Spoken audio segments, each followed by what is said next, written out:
Larissa Milles joins us live from Pella, where the city's preparing for the biggest weekend of the year. Yeah, so Larissa, we're hearing that you are with the executive director of the Pella Historical Society this morning.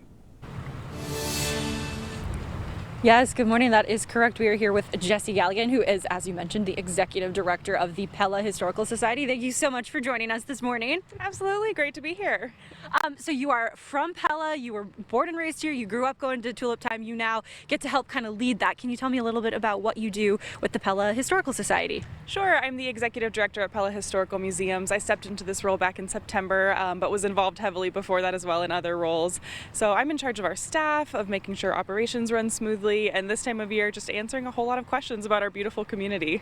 And there's a lot of cool history here in Pella. Can you tell me a little bit about what Tulip Time means in a historical context? Sure thing. So in 1847, Pella was founded by a community of Dutch immigrants, and in the 1930s, their grandchildren decided we really want to celebrate this heritage that came over the ocean and founded Pella. So Tulip Time was born in 1935. This year marks our 89th festival, and it's just amazing to see people come out and continue to celebrate this Dutch heritage in full Dutch costume and eating Dutch foods and doing Dutch dances from hundreds of years ago, and it's really meaningful.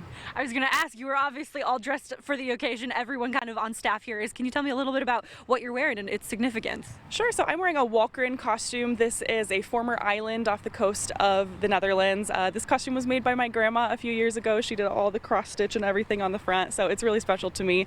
But there are so many different provinces and villages in the Netherlands, so if you come to Pella, you're going to see probably around 100 different costumes worn by hundreds of community members here in town.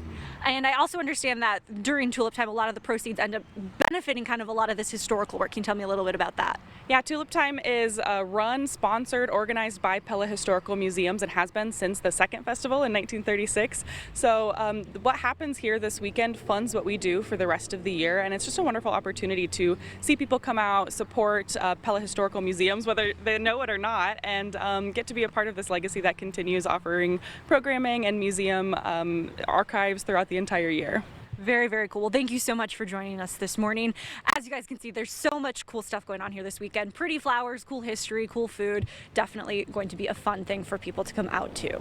Yeah, absolutely. You mentioned food, Larissa. If you're out there this morning, make sure you stop by Jarsma's Bakery and get some awesome Dutch letters. Just right down the street from you, Larissa. We'll check back in with you in a little bit here.